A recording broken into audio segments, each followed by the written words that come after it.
তোমায় দিয়ে সাধনা হবে না, বাড়ি চলে যাও। সংসার জীবন তুমি পুরোপুরি ত্যাগ করতে পারবে না। এমন মন্তব্য আমার সাধন জীবনে কম শুনিনি। যত গুরুর সন্ধান পেয়েছি সবাই প্রায় এই একই কথা বলেছিল। তাতে অবশ্যই কিছু মুহূর্তের মন খারাপ মাত্রই। আবার নিজের মনকে প্রস্তুত করেছি সবার অনুমানকে ভুল প্রমাণ করে সাধক হওয়ার জন্য। সমস্ত পিছু টান ছেড়ে আবার বেরিয়ে পড়েছি সদ্গুরুর সন্ধানে। তোমাদের একবার বলেছিলাম বাঁকুড়ায় এক বর্ষার রাতে এক মন্দিরে অমর জীবনের সাথে প্রথম সাক্ষাতের কথা। তখন আমি তাকে চিনতাম না। তার কথায় আমি বাড়ি ফিরে গিয়েছিলাম, জানি না কিসের এক টানে। বাড়ি গিয়ে বাবার কাছে শুনেছিলাম তার বিষয়ে। সব জেনে অবাকই হয়েছিলাম বটে। তার বেশ কিছুদিন পর আমার ভারী শরীর খারাপ হয়ে যায়। ধুম জ্বরে কাহিল হয়ে পড়ি। তবে মায়ের সেবা শুশ্রূষায় আমি বেশ সুস্থ হয়ে উঠি অল্প দিনের মধ্যেই। তারপর মাস দুয়েক কেটে যায়। আবার পা কেঁপে উঠল। আমার ভবঘুরে জীবন হাতছানি দিয়ে আমায় রোজ যেন ডাকছে। বাড়িতে থাকতে আর মন চাইছে না। এক রাতে লুকিয়ে আবার বেরিয়ে পড়লাম কাউকে কিছু না জানিয়ে। রামজয়পুর থেকে ট্রেন ধরে রওনা হলাম আবার কোনো অজানার উদ্দেশ্যে। বেশ কিছু জায়গায় ঘুরতে ঘুরতে এক গুরুর সন্ধান পেয়েছিলাম হুগলির গঙ্গার ধারের এক শ্মশানে। সেই তখন আমায় পঞ্চমুণ্ডির আসনে কিভাবে বসতে হয় এবং তার প্রক্রিয়া ইত্যাদি শিখিয়ে দেন। তবে তা শুধুমাত্র কৌতূহল ভঙ্গনের জন্য। আমায় পঞ্চমুণ্ডির আসনে বসতে তিনি মানা করেছিলেন। বলেছিলেন তার জন্য আমি এখনো প্রস্তুত নই। আমিও তাকে জোর করিনি। তারপর বেশ কিছুদিন কেটে যায়। গুরুরই এক শিষ্যের থেকে আমি খবর পাই গোমতী নদীর তীরে এক মন্দিরে বহু সাধু সমাগম হবে। মন ছুটে গেল সেদিকে।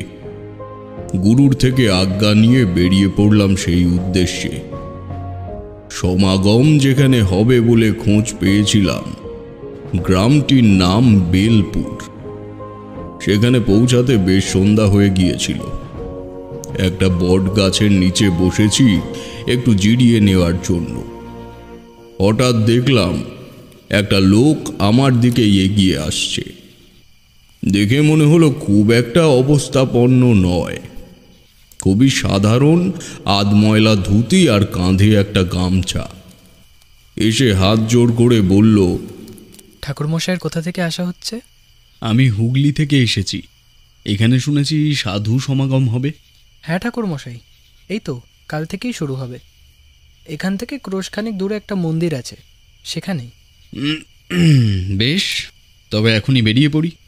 রাত হওয়ার আগে পৌঁছে যেতে পারবো। তবে লোকটা আমায় বাধা দিয়ে বলল, না না ঠাকুরমশাই, এই সময় যাওয়া ঠিক হবে না। সন্ধ্যা হয়ে এসেছে। জায়গাটা খুব একটা সুবিধের না। কিছুদিন খুব চুরি ডাকাতি হওয়া শুরু হয়েছে। এই সময় একা যাওয়া আপনার পক্ষে নিরাপদ নয়। আরে চোর ডাকাত এলেই বা কি, দেয়ার মতো আমার কাছে কিছুই নেই। না না ঠাকুরমশাই, আমি আপনাকে যেতে দেব না। আমার সাথে যখন আপনার দেখা হয়ে গেছে, আপনি আমার সাথে চলুন। আমার ভিটেতে রাতটুকু কাটিয়ে ভোরে না হয় চলে যাবেন। আমার ভিটেতে ব্রাহ্মণের পা পড়লে আমি ধন্য হব ঠাকুরমশাই। লোকটার অনুরোধে কি বেশ একটা ছিল। খুব স্নেহের সাথে আমায় কথাগুলো বলল, অনিচ্ছা থাকা সত্ত্বেও। তার মন রাখার জন্যই বললাম, বেশ, চলো। হ্যাঁ ঠাকুরমশাই, আসুন আসুন, এই দিক দিয়ে আসুন। সে আগে আগে আমায় পথ দেখিয়ে নিয়ে যেতে লাগলো। আমিও তাকে অনুসরণ করে পিছু পিছু চললাম। হঠাৎ মনে পড়ল, যা লোকটার নামই তো জানা হয়নি। জিজ্ঞেস করলাম, আচ্ছা, তোমার নাম কি? আমার নাম দীনবন্ধু প্রসাদ। একটা ছোটোখাটো ব্যবসা আছে ঠাকুরমশাই। ওই ঠাকুরের আশীর্বাদে দুটি পেট চলে যায় কোনো রকমে। এ কথা সে কথা শুনতে শুনতে পথ চলতে থাকলাম।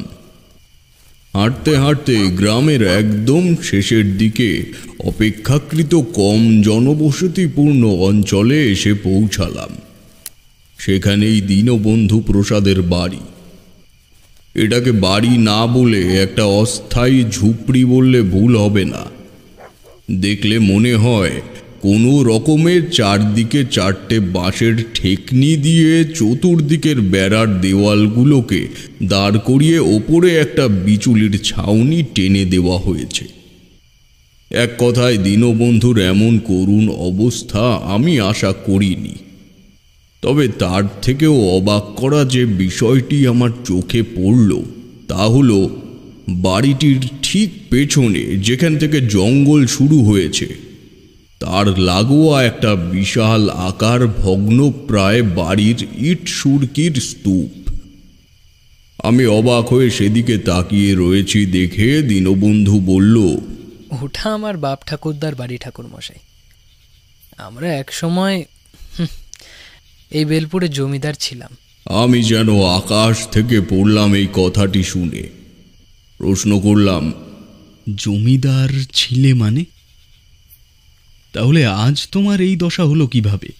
দীনবন্ধু এবার সেই ভগ্ন স্তূপের দিকে তাকিয়ে বলল, তিলে তিলে গড়ে তোলা ঠাকুরদার এই বেলপুর গ্রাম এক ফুৎকারেই বিলীন হয়ে গেছে ঠাকুরমশাই।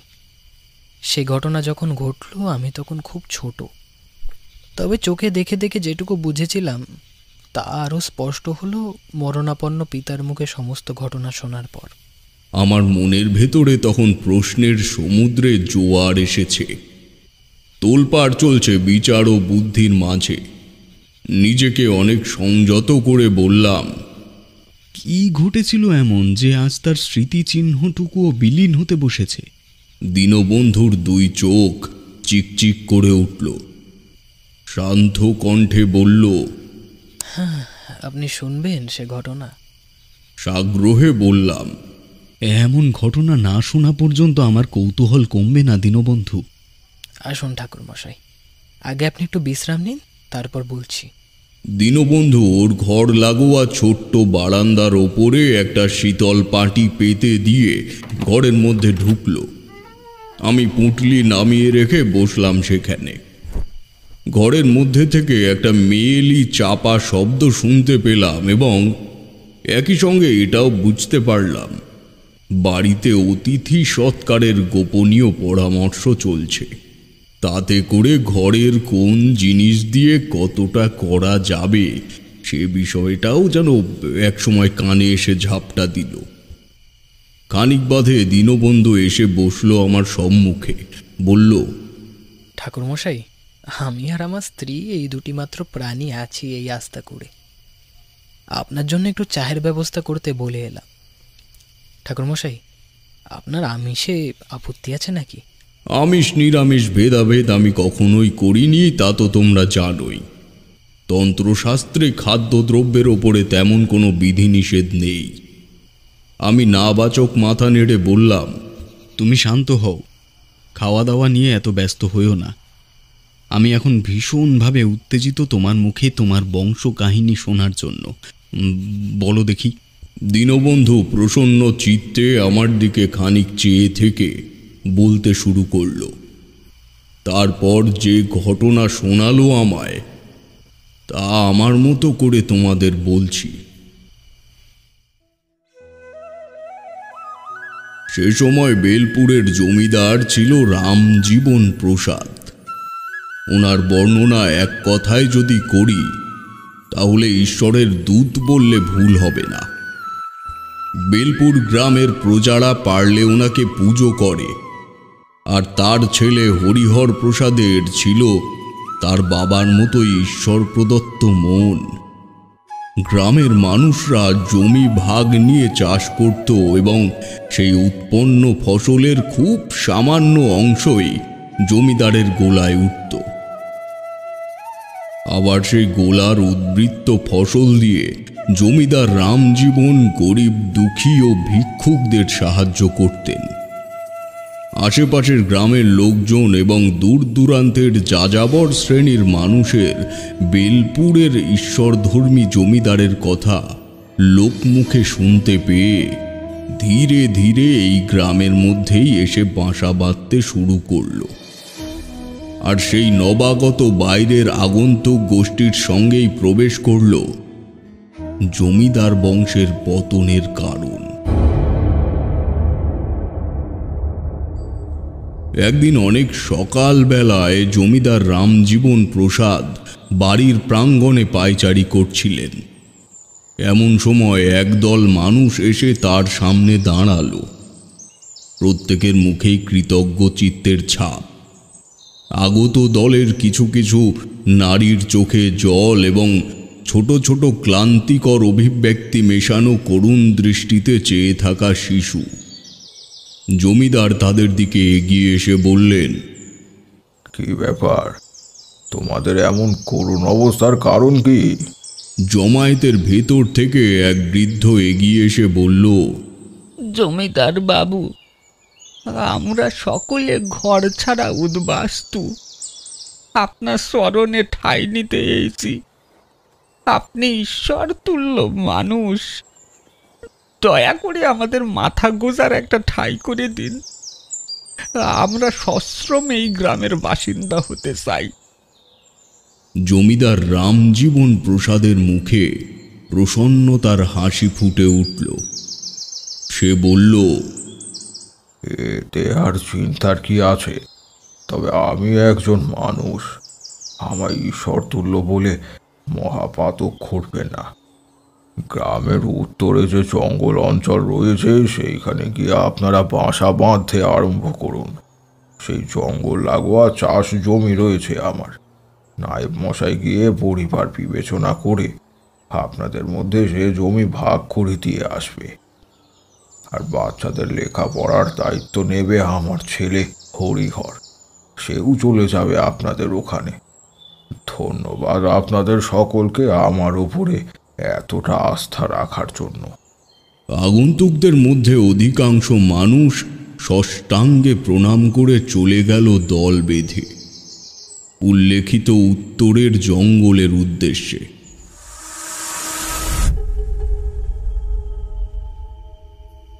সেই রাতে ঘটল প্রথম একটি আজব ঘটনা। জমিদার বাড়ির প্রাঙ্গণে এক বিরাট হনুমান মন্দির ছিল এক সময়। প্রাত্যহী সেখানে একজন কুলপুরোহিত পুজো করতেন এবং প্রতি সোম বৃহস্পতিবার গ্রামের প্রত্যেককে খিচুড়ি ভোগ দেওয়া হতো সেখানে বসিয়ে। তবে এই মন্দিরের আরও একটি বিশেষত্ব হল প্রায় 40 থেকে 50টা আসল হনুমান সেখানে থাকত, তাদের ছেলে পুলে নিয়ে। মন্দিরের বারান্দায় গম্বুজের ওপরে সর্বদাই তারা ছুটোছুটি করে বেড়াত, তবে কাউর কোনো রকম ক্ষতি তারা করত না। সেই রাতে জমিদারের ছেলে হরিহর বাবা ঘুমিয়ে পড়ার পর হুঁকো সেজে বসেছে দোতলার ঝুল বারান্দার ওপর।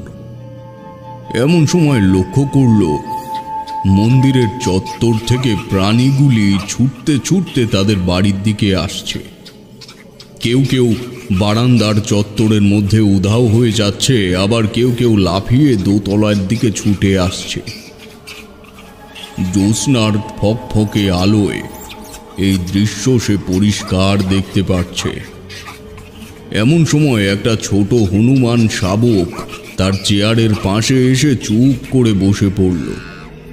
সে দেখল প্রাণীটির শরীর ঠক ঠক করে কাঁপছে।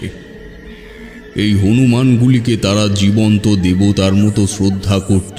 সুতরাং জমিদারের ছেলে ছোট হনুমানটির উদ্দেশ্যে প্রণাম করে তার দিকে অল্প ঝুঁকতেই দেখল প্রাণীটির কানের পাশের থেকে বক্ষদেশ হয়ে গড়িয়ে পড়ছে তাজা রক্ত। আক্রোশ ও বেদনা একসঙ্গে জমে উঠল তার মনে ও মস্তিষ্কে। দ্রুত ছুটে গিয়ে তার পিতাকে জাগিয়ে একটা বন্দুক হাতে নিয়ে বেরিয়ে এলো সে। সরল চেতনা সম্পন্ন জমিদারের বাড়িতে দ্বার রক্ষক নেই। থাকলে হয়তো এই ঘটনা ঘটতো না।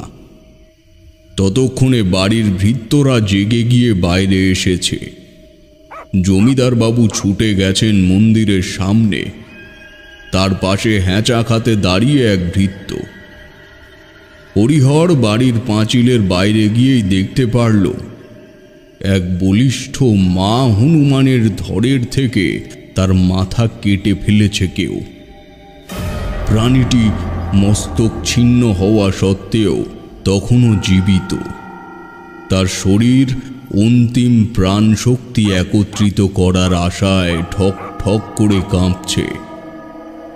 কিন্তু সারা এলাকা তন্ন তন্ন করে খুঁজেও প্রাণীটির মাথা খুঁজে পাওয়া গেল না। তারপর থেকে টানা 1 মাস জমিদার বাড়ির দেওয়ালে দেওয়ালে দুঃখের এবং মায়ার ছায়া স্পষ্ট হয়ে রইল। গ্রাম চালনার কাজে ভাটা পড়ছে দেখে জমিদার তার ছেলেকে ডেকে এনে বললেন, বাবা হরিহর, গ্রামের মানুষের কাছে একবার আমাদের যাওয়াটা দরকার। ঈশ্বরের দয়ায় আমরা এখনো জীবিত রয়েছি। ঈশ্বর কিছু একটা নিশ্চয়ই করাতে চাইছেন আমাদের দিয়ে। আমরা আমাদের কাজ চালিয়ে যাই, বুঝলে? প্রায়শ্চিত্ত করেও প্রাণীটিকে যখন আর ফিরে পাওয়াই যাবে না, তখন মানুষের মঙ্গল করে অন্তত প্রায়শ্চিত্ত করি। জমিদার পুত্র বাবার কথা মতো বেরিয়ে পড়ল গ্রাম পরিদর্শন করতে। প্রথমেই গেল উত্তরের জঙ্গল বেষ্টিত সেই নতুন পাড়ায়, যেখানে নবাগত অতিথিরা এসে বাসা বেঁধেছে।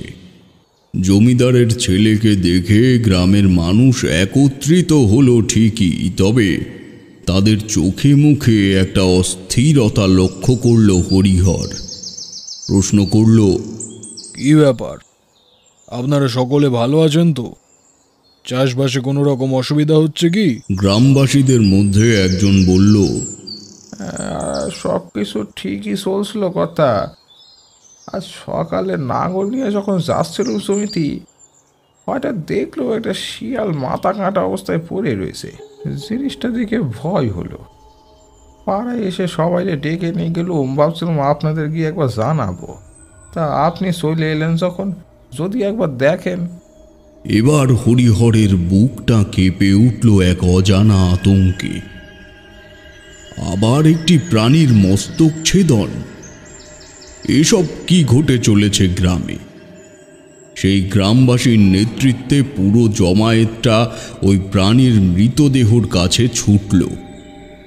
গিয়ে দেখল প্রস্তাবে কোনো রকম ভুল নেই।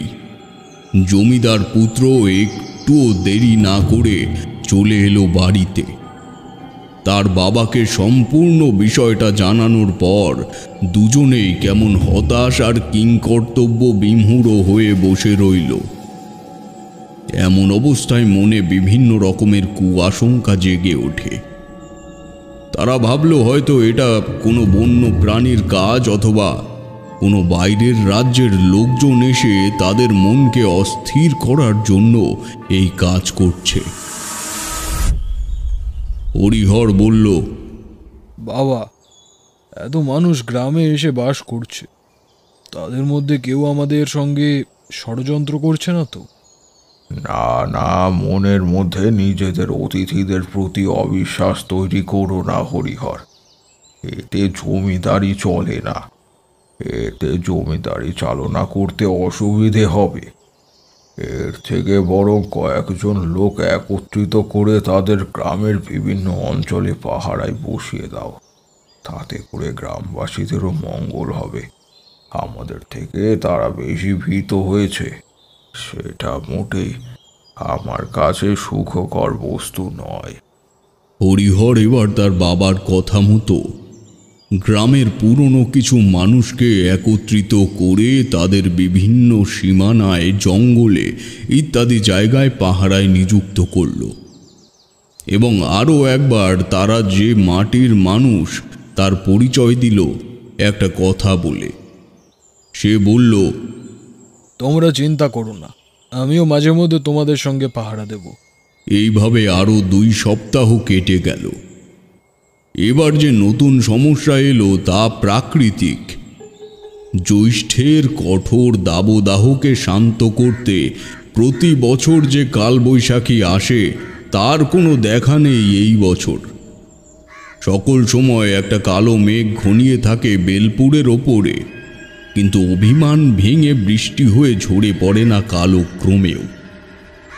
জমিদার সহ গ্রামবাসী প্রত্যেকেই দুশ্চিন্তায় পড়ল এই খরার প্রাদুর্ভাবে। এমনই সময় এক রাতের বেলা হরিহর বেরিয়েছিল পাহারায়। এক হাতে হেরিকেন, অন্য হাতে বন্দুক ও ঠোঁটে চুরুট নিয়ে সে চলেছে আদিবাসী পাড়ার দিকে। হঠাৎ তার চোখে পড়ল এক জটাজুটোধারী বৃদ্ধ এবং একজন বছর 50-এর ব্যক্তি হেঁটে যাচ্ছে জমিদার বাড়ির পেছনের জঙ্গলের দিকে।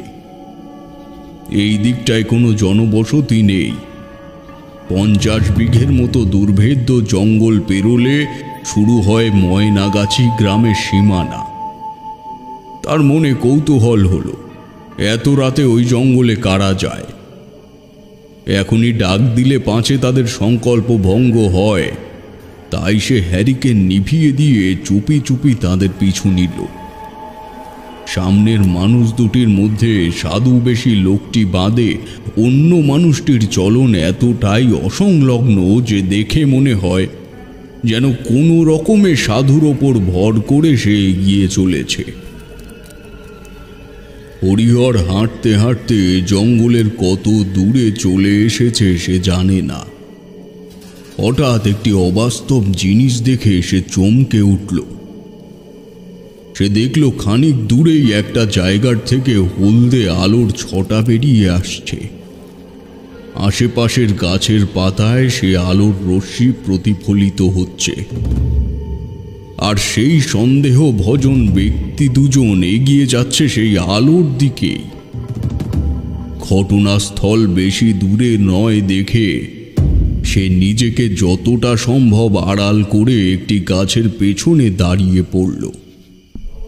ওই সাধু তার সঙ্গীকে বসিয়ে 1 বোতল আফিং ধরিয়ে দিল তার হাতে। তারপর বলল, এটা খাও, আমি কাজ সেরে নি। হরিহর বুঝতে পারল এই ব্যক্তি আফিংয়ের নেশায় ওরকম ভাবে বিক্ষিপ্ত পা ফেলতে ফেলতে চলছিল।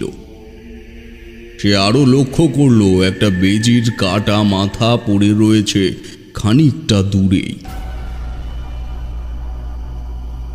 ওই সাধু সেই মাথাটি হাতে তুলে নিয়ে একটা পৈশাচিক হাসি হেসে সম্মুখের একটা গর্ত মতো জায়গায় নিক্ষেপ করল।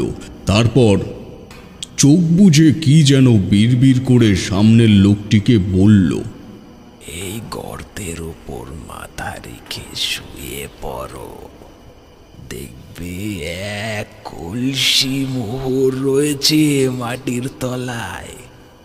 নেশাগ্রস্ত ব্যক্তি আফিংয়ের পাত্র ছুঁড়ে ফেলে দিয়ে অপার্থিব লালসায় ঝুঁকে পড়ল ওই গর্তের ওপর। আর তৎক্ষণাৎ সাধু পাশের আগাছার জঙ্গল থেকে একটা রাম দা বের করে সজোরে চালাতে যাবে তার গর্দান লক্ষ্য করে, এমন সময় হরিহর ঝোপের আড়াল থেকে বেরিয়ে চিৎকার করে উঠল, তোকে এখনই গুলি করব, শয়তান, ফেলে দে অস্ত্র। সাধু খানিক চমকে উঠে হরিহরের দিকে তাকালো। হরিহরের হাতে বন্দুক, সাধুর দিকে তাক করা অবস্থায়। সাধুর হাত থামল, কিন্তু চেহারার পৈশাচিকতায় কোনো পরিবর্তন এলো না। সে বলল, আমার কাছে বাধা দেওয়ার অর্থ হয়তো তোর জানা নেই। শোন, 4টি মাথা জোগাড় করে ফেলেছি, অবশেষে একটি মানুষের মাথার প্রয়োজন, সেটার ব্যবস্থাই করছি। এই সময় আমায় বাধা দিস না, তোদের পুণ্যে হবে। হরিহর বুঝতে পারল এই সেই প্রহেলিকা যে তাদের মন্দিরের অবলা প্রাণীটিকে হত্যা করেছে। একটি শেয়ালকে মেরেছে, আর ওই বেজিটিও এই মূর্তিমান অমানুষেরই শিকার। সে এক মুহূর্ত দেরি না করে বন্দুক নিয়ে গিয়ে ঠেকালো সাধুর কপালে। সাধু চোয়াল শক্ত করে বলল, তোদের বংশ, তোদের জমিদারিত্ব ধুলোয় মিশে যাবে, কিচ্ছু থাকবে না, কিচ্ছু না। এই অভিশাপ দিলাম তোদের। আমি কুলার্ণব তন্ত্র সিদ্ধ তান্ত্রিক, আমার অভিশাপ বিফলে যাবে না। হরিহরের মাথায় তখন দাবানল লেগেছে। সে চালিয়ে দিল গুলি ওই সাধুর কপালে, পর পর দুটো।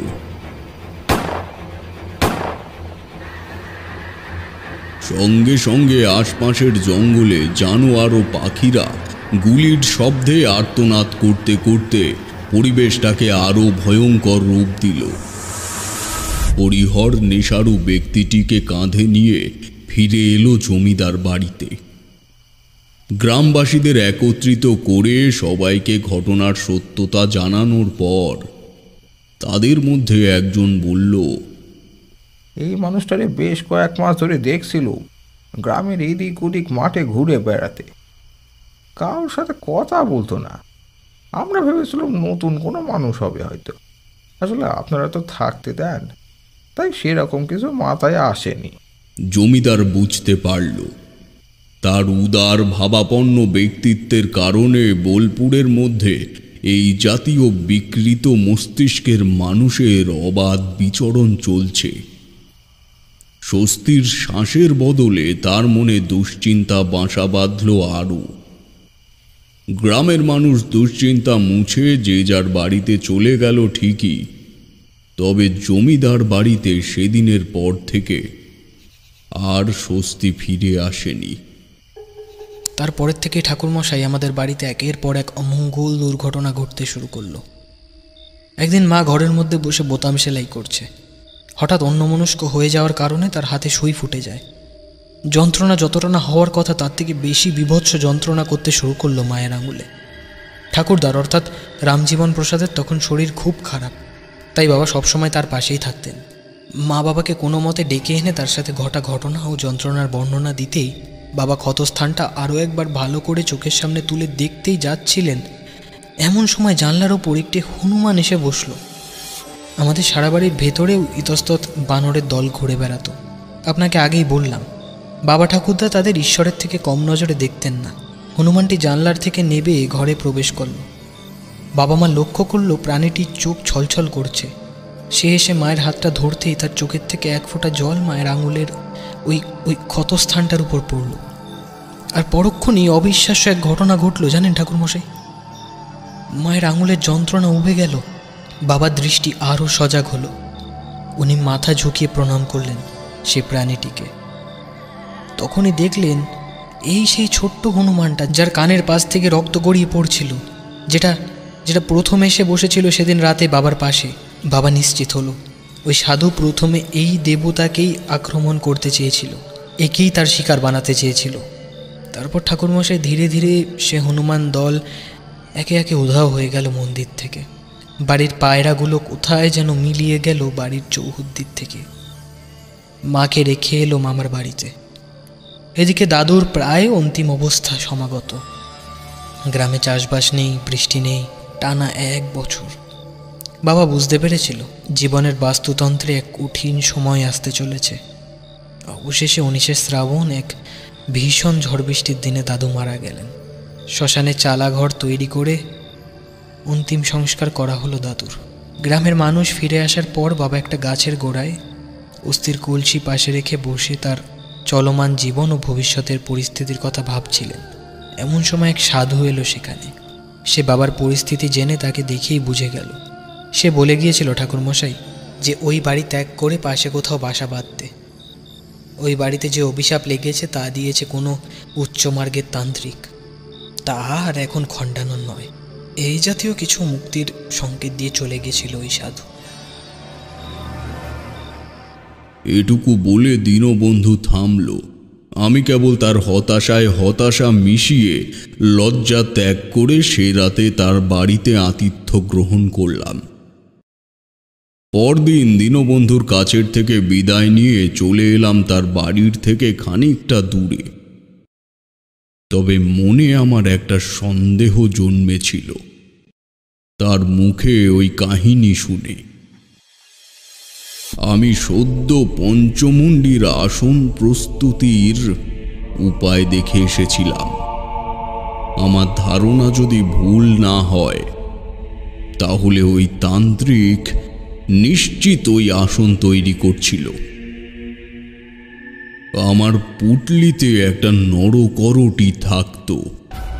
ভাবলাম সেই আসনের স্থান খুঁজে ওই করটি গর্ত খুঁড়ে নিক্ষেপ করে আসন সম্পন্ন করব। দীনবন্ধুর বাড়ি পেরিয়ে গিয়ে একটু ঘুরে এসে প্রবেশ করলাম জমিদার বাড়ির জঙ্গলে। টানা 2 দিন ধরে খোঁজাখুঁজির পর চোখে পড়ল একটি আদিম বটগাছ, যার শাখা প্রশাখায় তন্ত্রগুপ্তি ও ভক্তি জ্ঞাপনের লাল চেলি বাঁধা রয়েছে। দেখেই বুঝতে পারলাম এই গাছের গোড়ায় করা হয়েছিল সেই আসন প্রস্তুতির কাজ। আমি একটি গাছের ডাল ভেঙে নিয়ে তার ধারালো দিক দিয়ে মাটি খুঁড়তে শুরু করলাম। পুটলিতে ধারালো ছুরি ছিল, কিন্তু নিয়ম অনুযায়ী অস্থির ওপরে লোহার আঁচড় লাগলে তাতে তার গুণমান কমে যায়। বেশ কয়েক জায়গায় গর্ত করার পর অবশেষে একটা গর্তের থেকে উদ্ধার করলাম একটা হাড়ের টুকরো। আমি দেরি না করে দ্রুত হঠকারিতায় পুটলি থেকে খুলিটি বের করে নিক্ষেপ করলাম ওই গর্তে। গুরু আসন জীবন্ত করার মন্ত্র শিখিয়ে দিয়েছিলেন, তবে সঙ্গে এও বলেছিলেন যে আমার এখনো সে আসনে বসার সময় হয়নি। কিন্তু যুবক বয়সের ছেলেদের কাছে বারণ করা বস্তুই প্রথম করণীয় বস্তু বলে মনে হয়। কি ঠিক বলেছি না? এখানে বলে রাখি তোমাদের, পঞ্চমুণ্ডির আসন স্থাপন করতে প্রথমত 5টি মৃত মাথার খুলি প্রয়োজন। যেমন কোনো চড়াল বা চণ্ডালের অপঘাতে মৃত্যু হয়েছে এমন কোনো মৃতদেহের খুলি পেলে ভালো হয়, অর্থাৎ যারা শবদেহ দাহ করে, অর্থাৎ যারা মরা পোড়ায়। তারপর হলো একটা শেয়ালের খুলি। শেয়াল যেহেতু খুব ধূর্ত প্রাণী। তারপর নকুল বা বেজির মাথার খুলি, যেহেতু বেজি খুব ক্ষিপ্র। চতুর্থ খুলিটি লাগে একটি সাপের, যেহেতু সাপ একটি ক্রূর প্রাণী। আর পঞ্চম খুলিটি হলো হনুমানের। হনুমান হলো ব্রহ্মজ্ঞানী। এইগুলো লাগে পঞ্চমুণ্ডির আসন বানাতে। পঞ্চমুণ্ডির আসন ভরা অমাবস্যা তিথিতে ঠিক রাত্রি 12টার নিশীথে প্রস্তুত করা হয়। এই আসন প্রতিষ্ঠা এত ভয়ঙ্কর এবং স্থানচয়ন এতই গুরুত্বপূর্ণ যে এটা লোকালয় থেকে দূরে নিরালা স্থানে, জঙ্গলে অথবা কোনো দেবস্থানেই বসানো সবচাইতে উত্তম। তাই আমাদের কালীঘাটে, তারাপীঠে ও কামরূপ, কামাখ্যা, সীতাপীঠ, ফুল্লুরা, অট্টহাস এবং কম বেশি সবই প্রাচীন দেবী স্থানে তখনকার দিনে পঞ্চমুণ্ডির আসন স্থাপিত হতো। কিছু কিছু জায়গায় আজও দেখতে পাওয়া যায়। একবার যাব তোমাদের নিয়ে। যাই হোক, গল্পে ফিরে আসি। সাধনায় বসতে গেলে আমায় রাত 12টা পর্যন্ত অপেক্ষা করতে হবে। আর তখন সময় সম্ভবত ছিল দুপুর 12টা কি 1টা। আমি বটগাছের শেকড়ের ওপরে বসে ঝিমোচ্ছি। এমন সময় ঝিরঝিরে বৃষ্টি এলো। কোনো রকমে ঝাপটানো শেকড়ের মাঝে নিজেকে ঘেঁষে দিয়ে ঘুমিয়ে পড়লাম।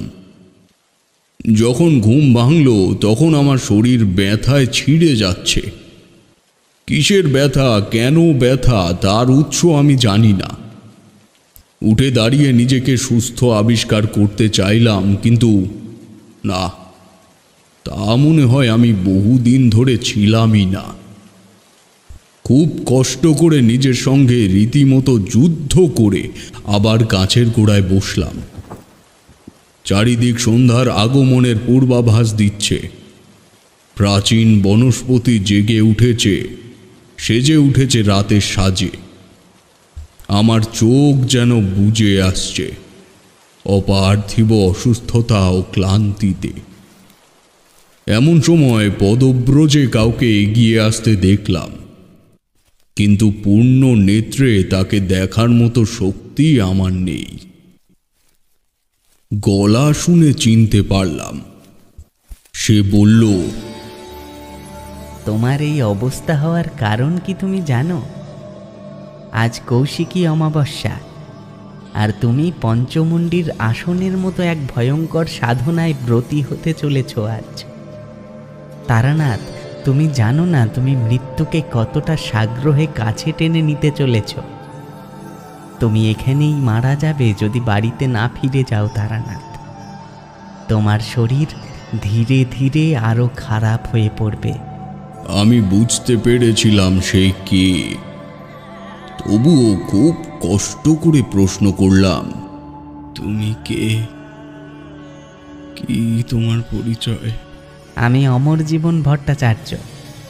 তোমাদের পরিবারের সাথে আমার একটা সম্বন্ধ আছে। আমি চাই না তোমার কোনো ক্ষতি হোক তারানাথ। এই অঞ্চলে তোমার বংশের আরও একজনের পদধূলি পড়েছিল। এই অঞ্চলের মাটি তার ছোঁয়ায় শুদ্ধ হয়েছে। তুমি সেই মাটিকে রক্তাক্ত করো না চক্রবর্তী পরিবারের রক্তে। হাজারো অসুস্থতার মধ্যেও এই একটা কথা শুনে আমি চমকে উঠলাম। আমার আগে আমার পরিবারের মানুষ এই বেলপুরে এসেছিল। প্রশ্নটাও তার উদ্দেশ্যে করলাম, তবে উত্তর দেওয়ার জন্য সে মানুষটিকে আর সামনে দেখলাম না। অর্ধ খোলা চোখের আলো আধারিতে যে ছায়ামূর্তি দেখছিলাম সে উধাও হয়েছে, কিন্তু সেই স্থানে যাকে দেখতে পাচ্ছি সেটা কোনো মানুষ নয়, সেটি একটি হনুমান। চার পায়ে হেঁটে ধীরে ধীরে আমার কাছে এলো। প্রাণীটির হাতে একটা কাচের শিশির মতো কিছু। ভাঙা বিদ্যুৎ ঝলকানিতে চোখে পড়ল তার চোখের পরতে পরতে জল জমে আছে। আমার মাথার ওপরে একটা হাত রেখে ঈষৎ চাপ দিল প্রাণীটা। আমি ঊর্ধ্বমুখী চাইতেই সে শিশির মধ্যের থেকে কিছু একটা বিস্বাদ তরল ঢেলে দিল আমার মুখে। তবে যেটুকু ঘটল সে সময় তা আমার মধ্যে তখন এতটাই দৈব্য পরিবেশ উদ্রেক করেছে যে মন ও মস্তিষ্ক কোনোটাই প্রতিবাদ করতে চাইল না। সেই দ্রব্যের প্রভাবে কি শারীরিক অসুস্থতার কারণে জানি না, আমি অক্লেশে ঘুমের কাছে আত্মসমর্পণ করলাম। যখন ঘুম ভাঙল তখন ব্রহ্ম মুহূর্ত, অর্থাৎ ভোর হবে হবে এমন একটা সময়। এই সময় ঘুম থেকে উঠে ইষ্ট দেবতার নাম স্মরণ করলে মানুষের দিন ভালো যায়।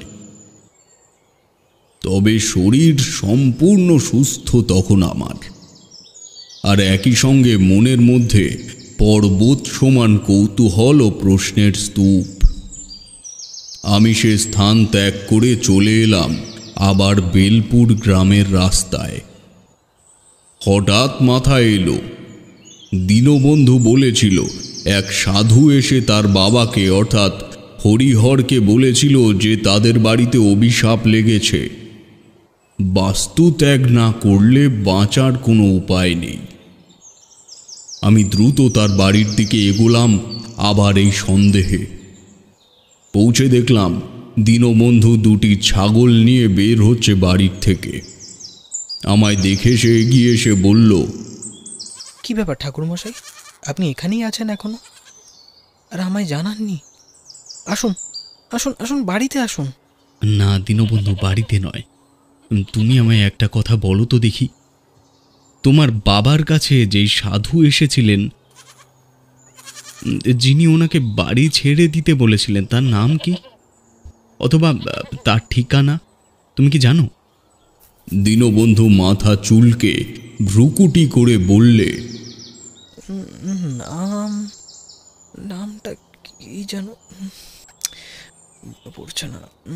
তবে ওনার বাড়ি হুগলি ছিল। গ্রামের নাম রামজয়পুর। আমার মাথায় বিদ্যুৎ পড়ল যেন আকস্মিক। বললাম, আর নাম? নাম নাম নাম নামটা ছিল, হ্যাঁ হ্যাঁ মনে পড়েছে ঠাকুরমশাই, নামটা ছিল কেদারনাথ চক্রবর্তী। হ্যাঁ। নিজের অজান্তেই চোখ ভরে এলো জলে। কেদারনাথ চক্রবর্তী মানে আমার ছোট ঠাকুরদা, যে আমার পরিবারের একমাত্র ব্যক্তি যিনি আমার আগে সন্ন্যাস নিয়েছিলেন। অর্থাৎ অমর জীবন ভুল বলেনি। আমি নিজেকে সংযত করে কোনো রকমে দীনবন্ধুর কাছের থেকে বিদায় নিয়ে গ্রামের রাস্তায় চলে এলাম। খানিকটা দ্রুত হেঁটে ওই বাড়ির থেকে যতটা দূরে সম্ভব চলে গিয়ে এক পুকুর পাড়ে তেঁতুল গাছের গোড়ায় বসে পড়লাম। অমরজীবন ভট্টাচার্য আসলে কে? সে কেন বলল আমাদের বাড়ির সঙ্গে তার সম্বন্ধ আছে? ছোট ঠাকুরদা কেদারনাথ চক্রবর্তী এখন কোথায়? অমরজীবন কি তার সন্ধান আমায় দিতে পারে? এতগুলো প্রশ্নের উত্তর খুঁজে চলেছে তখন আমার মন।